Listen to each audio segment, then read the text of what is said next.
এজন্য পৃথিবীর মানচিত্রে আপনি তাকায় দেখবেন বড় বড় আল্লাহওয়ালা বুজুর্গানে দ্বীনের ইতিহাস, যে সমস্ত ব্যক্তিরা দ্বীন কায়েমের জন্য, একামতে দ্বীনকে প্রতিষ্ঠা করার জন্য জীবন দিয়া দিছে, গলায় রশি লাগছে, তারপরেও নিজেদের সমাজের মধ্যে মানুষদের সামনে, প্রধানমন্ত্রীর সামনে, রাষ্ট্রপতির সামনে আপোষনামা প্রেরণ করে নাই। কথা কোন ঠিক কি?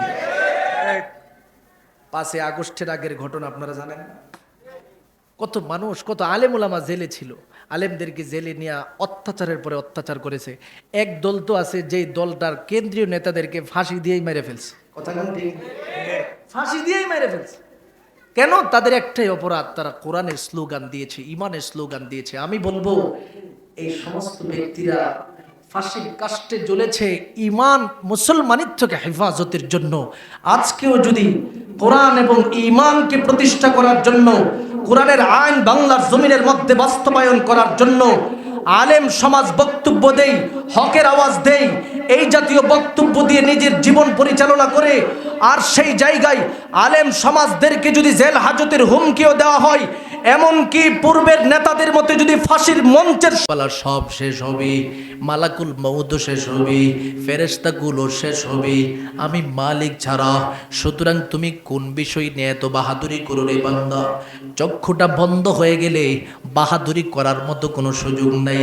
ডানে বামে সামনে পিছনে তাকায় দেখো না, কত ধনী, কত ক্ষমতাসীন, কত বড় বড় ক্ষমতার পরে ক্ষমতাবান ব্যক্তি হঠাৎ করে নেটকে দিয়া দুনিয়া থেকে বিদায়, আর কথা বলতে পারে না, জবান খুলে কথা বলতে পারে না। এই কারণে আল্লাহ ঘোষণা প্রদান করে দেয়, ও বান্দা তুমি নিজেকে মৃত্যুর জন্য প্রস্তুত করায় ফেলো। পৃথিবীতে একটা মাত্র বিষয় আছে যা আমি পৃথিবীর জমিনে কাউকে জানাই নাই।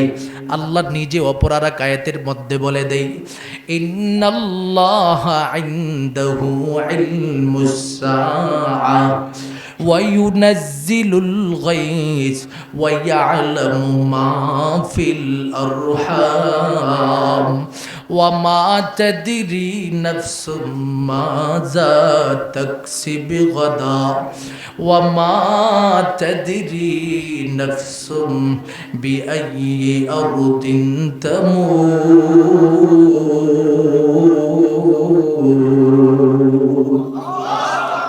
আল্লাহর পক্ষ থেকে ঘোষণা প্রদান করে দেই, বান্দা আমি আল্লাহর কাছে সমস্ত এলেম রয়েছে, জ্ঞান রয়েছে। 5টা বিষয়ের এলেমের কথা এই আয়াতের মধ্যে আল্লাহ বর্ণনা করেছেন। এর মধ্যে শেষ দিকে মানব জাতিদের সম্মুখে সতর্ক বানিয়ে দেই, ও বান্দা ওয়ামা তাদরি নাফসুম বিআইয়ি আরদিন তামুত, জমিনের কোন জায়গায় তোমার মরণ হবে এই খবর পৃথিবীতে কাউকে আমি আল্লাহ জানাই নাই। ও বান্দা তুমি মনে করো তুমি বড় ক্ষমতাসীন, তুমি আমি রবের কাছ থেকে বেঁচে যাইবা। দুনিয়ার জমিনে যেখানে যাবে সেখানে আমার মালাকুল মউত পাকড়াও করবে। আইনামা তাকুনু ইউদরিকুমুল মউত ওয়ালাউ কুনতুম ফি বুরুজিম মুশাইয়াদা। মরণ থেকে যতই পালাও মরণ তোমায় লইবে ঘিরি, যদিও সদূর আকাশ পানে লুকাও সেথায় লাগিয়ে সিঁড়ি। এ দুনিয়া মিশে বলে ভাই শুধু আশার খেলা ঘর, চোখ বুঝিলে দেখবি রে মন কে আপনার কে বাপর। কোথা থেকে আগমন কোথায় যেতে হবে রে, কে আনিল কি কারণে জানার নাই ভবিতে। নদীরে পার ভাঙ্গে ওপার ঘরে এই তো নদীর খেলা, সকাল বেলার ধনী রে তুই ফকির সন্ধ্যা বেলা। নদী পথে নৌকা চালাও ওরে মাঝি ভাই, বেলা ডুবার আগে আমি ওপার উড়তে চাই। ডুবে গেলে বেলারে আর উঠে নাও, ভেঙ্গে গেলে মেলারে আর জমে না। ও মির্জাপুর এলাকার আল্লাহর মহাব্বতের বান্দারা, মনোযোগের সাথে আমার কথাগুলো শ্রবণ করিয়া নেন রে আল্লাহর বান্দাদের দলেরা। দুনিয়ার জমিনে আজকে আছি, হঠাৎ করে যখন মালাকুল মউত আগমন করবে, বেঁচে থাকার কোনো সুযোগ নেই। আমি আমার চক্ষুটা বন্ধ হয়ে গেলে মহাব্বতের সন্তান আমি বাবাকে ভুলে যাবে, মহাব্বতের বিবিটা আমি স্বামীকে ভুলে যাবে মুহূর্তের জন্য। আমার বিবি আমার সাথে যাওয়ার চেষ্টা করবে না, আমার সন্তান আমার সাথে যাওয়ার চেষ্টা করবে না। এই কারণে আমার রবের পক্ষ থেকে ঘোষণা প্রদান করে দেই, বান্দা দুনিয়াতে যতদিন পর্যন্ত থাকবা নিজের জীবনের প্রতিটা মুহূর্তকে বান্দা তুমি কাজে লাগাও, হায়াতকে কাজে লাগাও। মরণ আগমন করে নাই, এই মুহূর্তে হায়াতটাকে কাজে লাগাও। এখনই পরিপূর্ণ মুসলমান হয়ে যাও, এখনই দিনদার হয়ে যাও, এখনই নামাজি হয়ে যাও।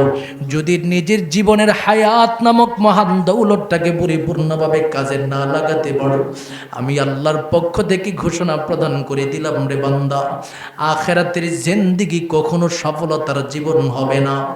এই কারণে আমার রবের পক্ষ থেকে তেলাওয়াতকৃত সূরার শুরুতে মানব জাতির সম্মুখে সময়ের কসম খাইয়া সময়ের গুরুত্ব বর্ণনা করে দিই। ও আমার মহাব্বতের বান্দারা, নিজের জীবনের আখিরাতের জিন্দেগিটাকে যদি তুমি সফল বানাতে চাও, আমি আল্লাহর পক্ষ থেকে প্রথম পয়েন্টের মধ্যে বলে দিলাম, জীবনের সময়টাকে পরিপূর্ণভাবে কাজে লাগাও। আমি আল্লাহ তোমার আখিরাতের জীবনটাকে চমকাইয়া দিব। সুবহানাল্লাহ। সময়কে যে কোনো মানুষ কাজে লাগায়। আপনি একটা অফিসে চাকরি করেন, ওভারটাইম করেন, টাকা আছে না নাই? তাহলে আমার রবের জন্য যদি আপনি কাজ করেন, তার ফায়দা আমার রব দিবে কি দিবে না? আমার রব প্রতিটা মুহূর্তে মুহূর্তে বান্দার এই কাজ সময়ের মূল্যটা দেওয়ার জন্য আল্লাহ পাক বসে আছেন। তুমি দুনিয়ার মানুষের জন্য তুমি যদি 1 ঘন্টা সময় দাও, তারা কতটুকু দিবে? আমার মালিক বলেন, তুমি সেকেন্ডের মধ্যে আমি আল্লাহর কাছ থেকে ভান্ডারের ভান্ডার সওয়াব অন্বেষণ করতে পারবা। সুবহানাল্লাহ। যেমন আজকে এই মজলিসে আপনারা বসে আছেন, এই যে সুবহানাল্লাহ বলতেছেন, এটার নেকের ভান্ডারটা কি পরিমাণে হবে? আমার নবী বলেন, ইমানদার বান্দা যখন তার জবান থেকে একবার তার সময়টাকে কাজে লাগায়া সুবহানাল্লাহ শব্দ উচ্চারণ করে, আল্লাহ বলেন তামলাআনে বাইনাস সামাই ওয়াল আরদ, আসমান থেকে জমিন পরিমাণে ফাঁকা জায়গা নেক দিয়ে পূর্ণ করে দেওয়া হয়। তাহলে আমার মালিকের কাছে প্রতিদান আছে না? সেকেন্ডের মধ্যে কত সওয়াব আমার মালিক আমাদেরকে দান করে। এই কারণে প্রতিটা মুমিন বান্দার সেকেন্ডের সময় বলো মূল্য। আল্লাহ পাক সূরা আসরের সূচনায় সময়ের কসম খায়া দুনিয়ার প্রতিটা মানব জাতির সম্মুখে ঘোষণা প্রদান করে দেয়, ও আমার বান্দারা সময়কে গুরুত্ব দাও। এটা হলো প্রথম পয়েন্টের কথা। 2 নাম্বার পয়েন্টে আল্লাহ পাক এবার একটা ধমকি প্রদান করেন, ইন্নাল ইনসানা লাফি খুসর। আল্লাহ বলে, বান্দা দুনিয়াতে যত মানুষ আছে সব কিন্তু ধ্বংসের মধ্যে চলে গেছে। নাউজুবিল্লাহ বলে। আল্লাহ ধমকি দিতেছে, এই সব মানুষ ধ্বংস হয়ে গেছে রে, একটা মানুষও সঠিক পথে নাই, সব ধ্বংস, সব ধ্বংস। আল্লাহ ঘোষণা দিয়ে দিছে। এবার আল্লাহ একটু নরম হইয়া 3 নাম্বার পয়েন্টে বলতেছে, হ্যাঁ ধ্বংস হইছে সব মানুষ, তবে 4 প্রকারের ব্যক্তি ছাড়া। সুবহানাল্লাহ বলবেন। সুরটাকে নরম করছে আল্লাহ। আল্লাহ বলতেছে যে সবাইরে আমি ধ্বংসের কথা বলছি, এবার আমি তাদেরকে এই মুহূর্তে আলাদা করে ফেলতেছি। তোমরা শোনো, কারা কারা হবে 4 প্রকারের গুণ যার মধ্যে পরিপূর্ণভাবে থাকবে। আমি আল্লাহ তাদেরকে অত্যন্ত সুন্দর করে যত্ন করে রহমতের চাদরের মধ্যে বসায়া সকল ধ্বংস থেকে রক্ষা করে জান্নাতি মুমিনের কাফেলার ভিতরে ঢুকাইয়া দিব। 4টা গুণ শ্রবণ করার প্রয়োজন আছে না নাই? মনোযোগ আছে? 1 নম্বরে আমার রবের পক্ষ থেকে ঘোষণা প্রদান করে দেই, বান্দা তুমি যদি নিজেকে ধ্বংস থেকে বাঁচাতে চাও, আমি রবের পক্ষ থেকে ঘোষণা প্রদান করে দিলাম, ইল্লাল্লাযীনা আমানু। 2 নম্বরে আল্লাহ বলেন ওয়া আমিলুস সলিহাত। 3 নম্বরে আল্লাহ বলেন ওয়া তাওয়াসাউ বিল হাক্কি। 4 নম্বরে আল্লাহ বলেন ওয়া তাওয়াসাউ বিস সবর। এই চারটা গুণ আল্লাহ পাক উপস্থাপন করেছেন। আল্লাহ বলে, বান্দা নিজেকে ধ্বংস থেকে রক্ষা করতে চাও, পরিপূর্ণ ঈমানওয়ালা হয়ে যাও, মুমিন বান্দার গুণে গুণান্বিত হয়ে যাও। মুমিন বান্দা কাকে বলা হয়? আমার নবী হাদিসের মধ্যে ঘোষণা প্রদান করে দেয়, একটা মানুষ যদি নিজেকে ঈমানওয়ালা দাবি করতে চায়, প্রাথমিকভাবে তার অন্তরের মধ্যে কয়েকটা বিশ্বাস রাখতে হবে। আনতুমিনা বিল্লাহ ওয়া মালাইকাতিহি ওয়া কুতুবিহি ওয়া রুসুলিহি ওয়াল ইয়াউমিল আখিরি ওয়া তুমিনা বিল কদরি খাইরিহি ওয়া শাররিহি মিনাল্লাহ। আমার নবী ঘোষণা প্রদান করে দেয়, বান্দা যদি নিজেকে ঈমানওয়ালা দাবি করতে যায়, আমার আল্লাহকে সে কখনো দেখে নাই, অন্তরে পরিপূর্ণভাবে বিশ্বাস স্থাপন করবে। ফেরেশতা দেখে নাই, অন্তরে পরিপূর্ণভাবে বিশ্বাস স্থাপন করবে। আমার মহাব্বতের বান্দাটা নবী রাসূল দেখে নাই, তারপরে নবী রাসূল গণের উপরে পরিপূর্ণ বিশ্বাস স্থাপন করবে। আমার মহাব্বতের বান্দাটা, আমি আল্লাহ যে কত কিতাব অবতরণ করেছি নবীর উপরে আগমন করার আগে, তাওরাত অবতরণ করেছি, জবুর অবতরণ করেছি, ইনজিল অবতরণ করেছি, আরও হাজারো হাজারো আমি সহিফা সমূহ আমি আল্লাহ পাক বিভিন্ন নবীগণের যতটুকু প্রয়োজন রয়েছে আমি রবের পক্ষ থেকে দান করেছি। বান্দা দেখে নাই, পরিপূর্ণভাবে বিশ্বাস স্থাপন করবে। কিয়ামতের দিবস দেখে নাই, জান্নাত দেখে নাই, জাহান্নাম দেখে নাই, বিশ্বাস স্থাপন করবে। ভালো মন্দ যা কিছু হয় সব আল্লাহর পক্ষ থেকে হয়, এই বিষয়টার উপরেও বান্দা বিশ্বাস স্থাপন করবে। যদি কোনো মুমিন বান্দা এই সমষ্টিগত গুণের উপরে বিশ্বাস করতে পারে, এক নাম্বার ক্ষতি থেকে বেঁচে যাওয়ার গুণ, আল্লাহর বান্দাটা ঈমানওয়ালা হয়ে যাবে। সুবহানাল্লাহ। এবার মির্জাপুরের ভাইয়েরা আমার সাথে একটু জবান খুলে বলবেন, আল্লাহকে আমরা কখনো দেখেছি? বিশ্বাস আছে না নাই? ফেরেশতা দেখছি, বিশ্বাস আছে না নাই? জান্নাত জাহান্নাম ফুলসেরাত কবর হাসর দেখেছি, বিশ্বাস আছে না নাই? ভালো মন্দ সব কার পক্ষ থেকে হয়? বিশ্বাস আছে সবার? এই হাদিস মোতাবেক আমার নবীর পক্ষ থেকে আমি আপনাদের সম্মুখে ঘোষণা দিলাম, আমরা সবাই এই মুহূর্তে ঈমানওয়ালা হয়ে গেছি। তাহলে ক্ষতি থেকে বাঁচার এক নাম্বার গুণ আমাদের মধ্যে অলরেডি আছে, কথা কোন ঠিক নেই? পাইলাম। দুই নাম্বার গুণটা কি? আল্লাহ বলে, বান্দা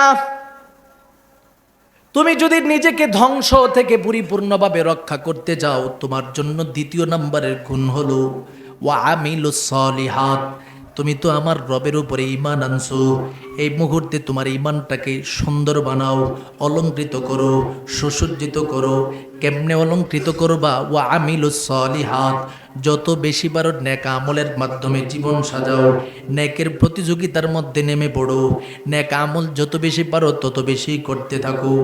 ও মির্জাপুর এলাকার আল্লাহর মহাব্বতের বান্দাদের দল, আমার নবীর মহাব্বতের সাহাবা ইকরামের ইতিহাসের দিকে তাকালে দেখা যায় নেক আমলের ইতিহাস, কত বেশি নেকের প্রতিযোগিতার মধ্যে তারা ছিলেন। শুধু উদাহরণস্বরূপ যদি আপনাদের সম্মুখে বলি, আমাদের নিজেদের মধ্যেও সেই নেকের আগ্রহ তৈরি হয়ে যাবে। আমার নবীর মহাব্বতের সাহাবা ইকরামদের ইতিহাসের দিকে তাকায় দেখেন, এক যুদ্ধের ময়দান শুরু হয়ে যাবে, আমার নবীজি সমস্ত সাহাবা ইকরামের সম্মুখে ঘোষণা প্রদান করে দেয়, ও সাহাবা ইকরামের দলেরা, যুদ্ধের সামানা ক্রয় করার জন্য এই মুহূর্তে দান করতে হবে, যে যতটুকু পারো তোমরা দিনের জন্য দান করো। আবু বকর বাড়িতে চলে যায়, ওমর বাড়িতে চলে যায়, ওসমান বাড়িতে চলে যায়, আলী বাড়িতে চলে যায়, সবার নিজ নিজ জায়গা থেকে যত সম্পত্তি ছিল সব নিয়ে আমার নবীর দরবারে হাজির। আমার নবীর একজন সাহাবী ওমর ফারুক, তার দিলের ভিতরে সর্বহালাতে একটা নেকের প্রতিযোগিতা থাকতো। ওমর আবু বকরের সাথে কিভাবে সর্বহালাতে নেকের প্রতিযোগিতা করতে পারবি, এমন একটা চিন্তা তার দিলের ভিতরে সব সময় থাকতেন। যার কারণে ওমর হযরত উসমানের সম্পত্তির দিকে তাকাই নাই, আলীর মালের দিকে তাকাই নাই, তাকাইছে আবু বকরের মালের দিকে। তাকায় তাকায় মনে মনে ভাবতেছি, জীবনে আমার ভাই আবু বকরকে আমি নেক আমলের মাধ্যমে কখনো পরাজিত করতে পারি না। আজকে অন্তত পক্ষে আমার ভাই আবু বকরকে দান নামক নেক আমলের মাধ্যমে পরাজিত করতে পারবো। সুবহানাল্লাহ। আবু বকরের সম্পত্তি যেই মালগুলো নবীর সামনে আনছে, মনে করেন এইভাবে আয়না রাখছে, নবী গো এই যে পাত্রটা, সেটার ভিতরে আমার সমস্ত সম্পত্তি আছে। উমরও সমস্ত সম্পত্তিগুলোকে একটা উটের মধ্যে রাইখা, উটের পিঠে রাইখা নবীর কাছে আসছে। নবীজি এবার আবু বকর এবং ওমরের সামনে দাঁড়িয়ে জিজ্ঞাসা করতেছে, ওমর তোমারে মুস্কি মুস্কি হাসতে দেখা যাচ্ছে, ব্যাপারটা কি? আজকে কি মাল বেশি আনছো মনে হয়? ওমর বলে, হ্যাঁ ইয়া রাসূলুল্লাহ। এবার আমার নবী বলেন, মা তারাক্তালি আহলিকা ইয়া ওমর, তুমি তোমার ফ্যামিলির জন্য কি রেখে দিয়ে আসছো বলো। ওমরে ফারুক বলেন, তারাক্তুলি আহলি নিসফাল মাল, আমি আমার ফ্যামিলির জন্য অর্ধেক সম্পত্তি রেখে দিয়ে আসছি। এবার আমার নবীজি মুস্কি মুস্কি হাসতে হাসতে আবু বকরকে বলে, মা তারাক্তালি আহলিকা ইয়া আবা বকরিন, হে আবু বকর তুমি তোমার ফ্যামিলির জন্য কি রেখে দিয়ে আসছো? আবু বকর বলেন, তারাক্তুলি আহলি আল্লাহ ওয়া রাসূলহু, আমি আমার ফ্যামিলির জন্য আল্লাহ এবং তার রাসূলকে রেখে দিয়ে আসলাম।